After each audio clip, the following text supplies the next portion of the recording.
जय गुरुदेव। जय गुरुदेव नाम किनका, प्रभु का पावन नाम। जय गुरुदेव। स्वामी जी महाराज ने एक बार सत्संग सुनाते हुए बोले कि प्रेम का मार्ग तलवार की धार से ज्यादा तेज है। साहेब जी ने इस बात पर भी बहुत जोर दिए हैं कि प्रभु से प्रेम करना आसान नहीं है। प्रेम में मौसी के घर सी मौज और आराम नहीं है। परमात्मा का घर बहुत दूर है और वहां पहुंचने का एकमात्र अत्यंत दुर्गम मार्ग प्रेम है। इस पर चलना रमन में जूझने से कम नहीं है। इस पर वे ही पांव रखते हैं जो बड़े साहसी होते हैं। पलटू ऐसे घर में है बड़े मर्द जे जाही, यह तो घर है प्रेम का, खाला का घर नाही। प्रेम भक्ति दिन रात सूली पर टंगा रहता है। लोग उसका अपमान करते हैं और उसकी हंसी उड़ाते हैं। प्रभु को पाने के लिए उसे जीते जी मरना और अपने आप को मिटाना पड़ता है, अपना यह त्यागना पड़ता है। शीश उतारे हाथ से सहज आस की नाही, जीते जी मरी जाए करे न तन की आशा। आशिक को दिन रात रहे सूली पर वासा। विरह व्यवस्था। पलटू साहब ने प्रेम की पीड़ा यानी विरह व्यवस्था का भी वर्णन किए हैं। आपने कहा है कि यह पीड़ा बहुत तीव्र होती है और जो खुद इसका शिकार हुआ हो वही दूसरों की इस पीड़ा को जान सकता है। प्रेम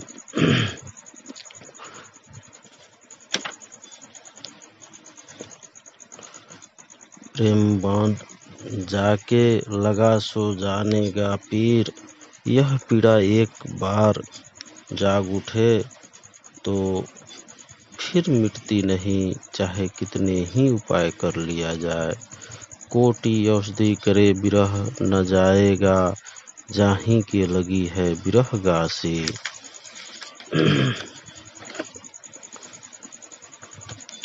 इस पीड़ा का असहनीय होना सच्चे प्रेम की निशानी है। परमात्मा से सचमुच प्रेम करने वाली आत्मा को उम्र भर भी यह पीड़ा सहनी पड़े तो वह प्रेम करना नहीं छोड़ती।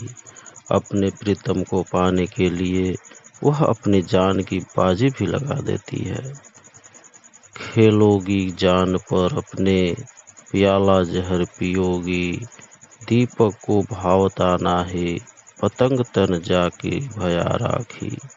पलटू दास जियो मेरा, तुम्हारे बीच है साखी। परंतु जब विरह वेदना सही नहीं जाती तो सतगुरु आ पहुँचते हैं। परमार्थी का उनसे मिलाप हो जाता है और वे नाम की संजीवनी बूटी देकर उस विरह वेदना का उपचार कर देते हैं। नागिनी विरह डसत है मोको, जात नमो से धीर धरी। सतगुरु आइए कहीं वेदाई, सिर पर जादू तुरत करी। पलटू दास दिहा उन्मो को, नाम संजीवनी मूल जड़ी। गुरु से प्रेम और उनकी सेवा। संतों द्वारा गुरु के प्रति प्रेम और गुरु की सेवा पर जोर दिए जाने का कारण स्पष्ट है। सतगुरु प्रभु से एक हो चुके होते हैं। वे उसी का प्रगट या साकार रूप होते हैं। वे जीव को प्रभु तक पहुँचाने की विधि से भली भांति परिचित होते हैं। वे जिज्ञासु को प्रभु प्राप्ति की युक्ति सिखाते हैं। वे अंतर में आध्यात्मिक मार्ग की पूरी यात्रा में उसके साथ रहते हैं, उसका मार्गदर्शन करते हैं और अंत में उसे प्रभु से मिला देते हैं। शिष्यों को मन में उनके लिए प्रेम सेवा भाव आदि भावनाओं का होना स्वाभाविक है। गुरु भक्त का अर्थ खुद गुरु की या उनके चित्त आदि की पूजा करना नहीं है और ना ही गुरु की सेवा करने का अर्थ खुद उनकी सेवा करना है। असल में दोनों का एक ही अर्थ है और वह है गुरु के द्वारा सौंपा गया कोई भी कार्य श्रद्धा, प्यार और नम्रता से करना, गुरु के बताए ढंग से जीवन बिताना और उनके आदेशानुसार नियमित रूप से प्रभु की भक्ति करना। शिष्य के मन में गुरु के लिए जितना अधिक प्रेम होगा उतनी ही गहरी उसकी भक्ति होगी। गुरु के प्रेम में मग्न शिष्य का बड़ा प्रभावशाली चित्रण करते हुए पलटू साहब कहते हैं कि ऐसा शिष्य गुरु से मिले नाम का दीवाना होता है और गुरु को प्रसन्न करने की लगन में लोक लाज की परवाह नहीं करता। अपने पिया की सुंदरी लोग कहे बरौना काहे की पकौड़ो बानी, घर घर जो माथन फिरे मैं नाम दीवानी। प्रभु के प्रेम तथा भक्ति के बारे में पलटू साहब की वाणी में और भी कई महत्वपूर्ण बातों की चर्चा देखने को मिलती है।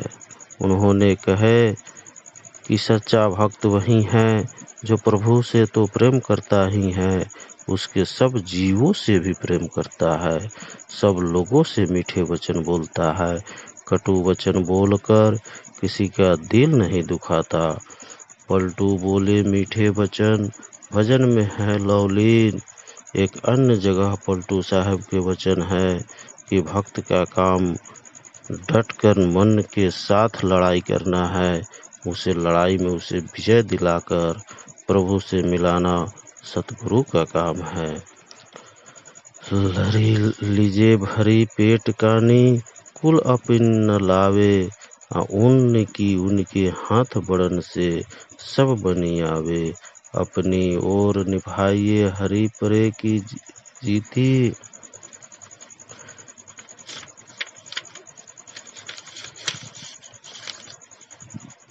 अर्थात मन के साथ लड़ना तुम्हारा काम है, तुम अपना काम अच्छी तरह करो, भक्तों के कुल को लाज मत लगाओ। तुम्हें इस लड़ाई में विजय दिलाकर प्रभु से मिलाना सतगुरु का काम है, इसे तुम उन पर छोड़ दो। वे महान हैं, सब कुछ कर सकते हैं, तुम जी जान से अपना फर्ज अदा करो, हार जीत की चिंता मत करो। धार्मिक, दार्शनिक तथा आध्यात्मिक पुस्तकें पढ़ने से प्राप्त हुई ज्ञान को वाचक ज्ञान की संज्ञा देते हुए पलटू साहब ने कहे कि यह ज्ञान प्राप्त करने से कोई सही मायने में ज्ञानी नहीं बन जाता। वाचक ज्ञान निका ज्ञानी ज्यों कारिख का टीका। वाचक ज्ञान को कालिख का टीका इसलिए कहा गया है कि इसमें मनुष्य का केवल अहंकार ही बढ़ता है, उसे कोई आध्यात्मिक लाभ नहीं होता। वाचक ज्ञान का अर्थ है पढ़कर प्राप्त किया गया ज्ञान, जिसके आधार पर उपदेशक दूसरों को रूहानी बातें समझाता है। अन्य संतों की तरह पलटू साहब ने भी नाम भक्ति से प्राप्त हुए आध्यात्मिक अनुभव को ही सच्चा ज्ञान माना है। पढ़ने सुनने से प्राप्त होने वाला ज्ञान मनुष्य को पंडित यानी वाचक ज्ञानी ही बना सकता है, सच्चा ज्ञानी कभी नहीं। पंडित को संबोधित करते हुए पलटू साहब कहते हैं कि बहुत से ग्रंथ पढ़ने से तुम्हें यथार्थ ज्ञान तो हुआ नहीं, क्योंकि तुमने अपने वास्तविक स्वरूप को नहीं पहचाना, तुम्हें अनुभव नहीं हुआ कि तुम वास्तव में ज्योति स्वरूप आत्मा ही हो, परम ज्योति परमात्मा का अंश हो। पढ़ी पढ़ी क्या तुम किन्हा पंडित अपना रूप न चिन्हा। किसी संत के पास बैठकर उनका उपदेश सुनना और संतों की रची वाणी तथा उनकी लिखी पुस्तक पढ़ लेना भी काफी नहीं। इसे सच्चे ज्ञान के भवन की नींव तो कहा जाता है, पर उस भवन का निर्माण सतगुरु के नाम का भेद प्राप्त कर उसका अभ्यास करने से ही होता है। सच्चा ज्ञान निजी आंतरिक अनुभव है। सच्चे आध्यात्मिक ज्ञान की प्राप्ति के लिए नाम की कमाई अर्थात शब्द के अभ्यास पर सभी संतों ने बहुत बल दिया है। अपने अपने ढंग से सभी ने समझाया है कि नाम भक्ति के द्वारा अंतर में प्राप्त निजी अनुभव की सच्चा ज्ञान है और उस ज्ञान की चरम सीमा अंतर में परमात्मा का साक्षात्कार। पलटू साहब ने कहा है, जिस चोट लगी है ज्ञान की जी, तिसको नहीं कुछ भावता है। पलटू जह मन की गमी नहीं, तहाँ वह ज्योति जगावत है। जिसने मन में सच्चा ज्ञान प्राप्त करने की इच्छा जाग उठती है, वह अंतर में मन की पहुंच से बहुत परे जाकर वहां ज्योति स्वरूप प्रभु का दर्शन करके उसमें समाकर उससे एक होकर ही तृप्त होता है। सच्चे पंडित का लक्षण बताते हुए पलटू साहब ने कहे कि एक परमात्मा का असली नाम कागज पर स्याही से लिखे जाने वाला कोई वर्णात्मक नाम नहीं, बल्कि अथक की कथा था धुनात्मक नाम है। असली पंडित वही है जो आत्मा पर यह नाम अंकित कर देता है और जिसकी कृपा से शिष्य की आत्मा शब्द से जुड़ जाती है। बिन रसान कहे वेद अथक की कथा सुनावे, पलटू पंडित सोई है कलम हाथ नहीं ले। बीनू कागज बीनू अक्षरे बीनू मसी से लिखी दे। भाव यह है कि उच्च कोटि के सच्चे ज्ञानी संत सतगुरु है। वे शब्द का अभ्यास करके शब्द से जुड़कर स्वयं को शब्द स्वरूप को ही चुके हैं। दूसरे को भी शब्द से जोड़कर सच्चा ज्ञानी बना देते हैं। अंतर मुखी भक्ति तथा बहिर्मुखी भक्ति। स्वामी जी महाराज ने बताई, नाम भक्ति यानी अंतर में शब्द को सुनने का अभ्यास अंतर्मुखी भक्ति है। इसमें हमें शरीर के 9 द्वारों के रास्ते बाहर संसार में फैले हुए अपने मन को किसी जीवित सतगुरु के बख्शे वर्णात्मक नाम के सुमरन से अंतर्मुख अर्थात अंदर की ओर करना पड़ता है। भावों के मध्य बिंदु पर अंतर्मुख हुए मन के एकाग्र होने के साथ ही आत्मा भी एकाग्र हो जाती है और वहां गूंज रहे शब्द को सुन कर उससे जुड़ती है। संतों के अनुसार नाम की भक्ति ही जीव के आवागमन से मुक्ति पाने तथा प्रभु के दर्शन करने और उससे मिलने का एकमात्र साधन है। यहाँ यह स्पष्ट कर देना जरूरी है कि ऐसी कोई भी भक्ति जिसमें साधक अपना ध्यान बाहर से हटाकर अंदर की ओर करता है, अंतर्मुखी भक्ति कहलाती है। परंतु मुक्ति की प्राप्ति और प्रभु से मिलाप उस अंतर्मुखी भक्ति द्वारा होता है, जिसमें साधक सतगुरु के बख्शे नाम की साधना अंतर्मुख होकर करता है। अंतर्मुखी भक्ति की पहुंच की एक सीमा होती है, वह जीव को अंतर में वहीं तक ले जा सकती है जहां तक उसका गुरु पहुंचा हो, उसके आगे नहीं। जिसने स्वयं भक्ति करके पूरा रूहानी सफर तय किया हो और प्रभु को पा लिया हो, उसी सतगुरु के मार्गदर्शन में की गई भक्ति ही जीव को परम गति प्राप्त करवा सकती है, मुक्ति दिला सकती है और प्रभु से मिला सकती है। हर प्रकार की वह भक्ति बहिर्मुखी यानी बाहरी भक्ति है, जिसमें हमारा मन, हमारा ध्यान बाहर की किसी चीज या क्रिया में रहता है। मंत्रों या स्तोत्रों का जाप, पूजा पाठ, तीर्थ व्रत, मूर्तियों की पूजा, तपस्या आदि ये सब बहिर्मुखी भक्ति में शामिल है। साहेब जी तथा अन्य संतों ने बहिर्मुखी भक्ति का खंडन किया, क्योंकि उससे जन्म मरण के चक्कर से छुटकारा नहीं मिल सकता, प्रभु से मिलाप नहीं हो सकता।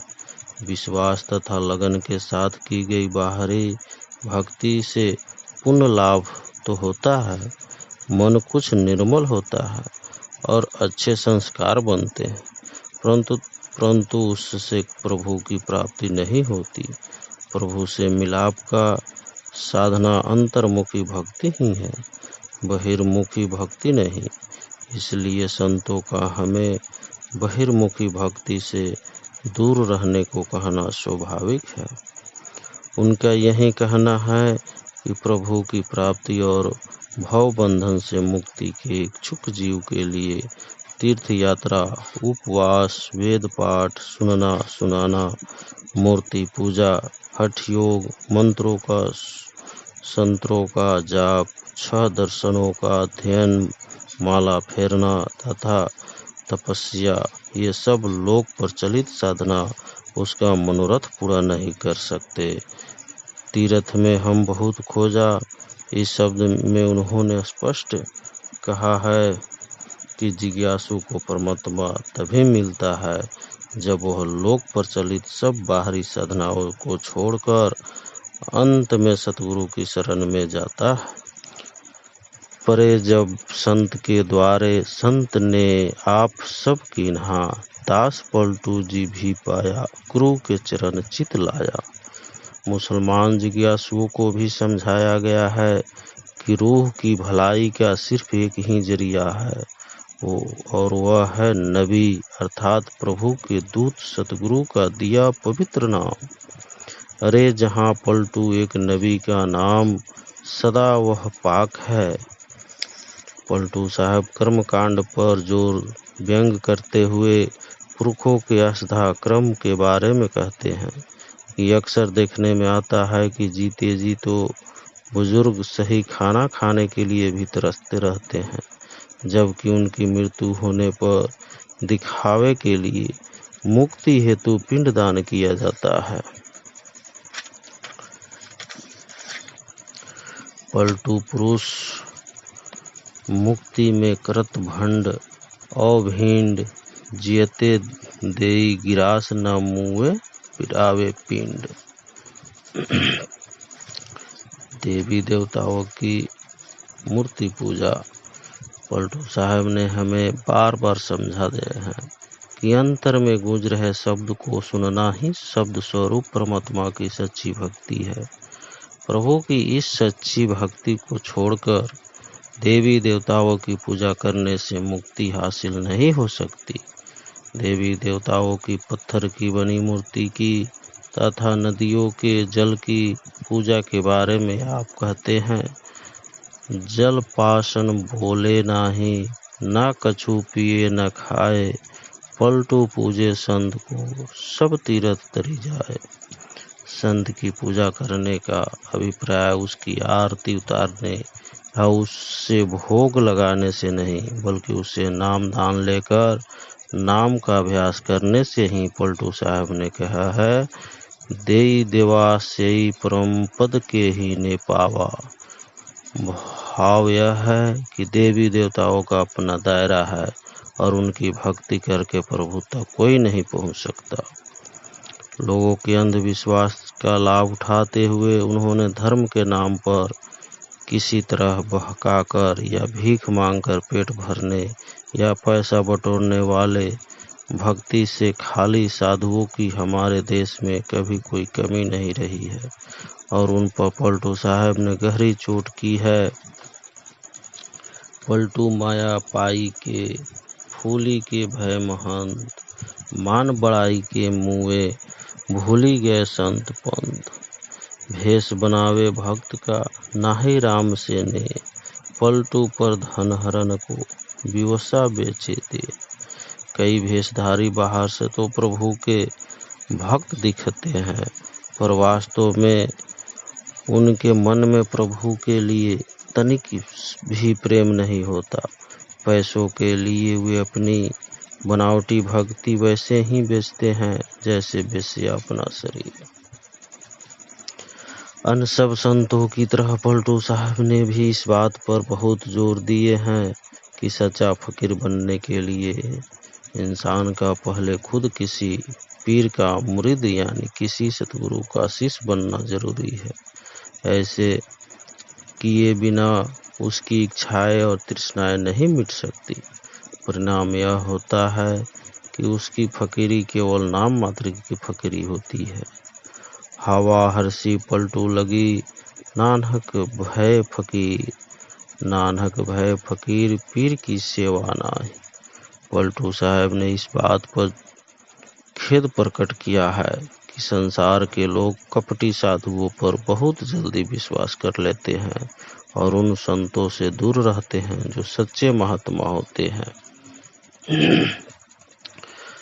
झूठा सब संसार झूठे पतियात है, अरे हाँ पलटू संतन रे, पास कोई नहीं आवत।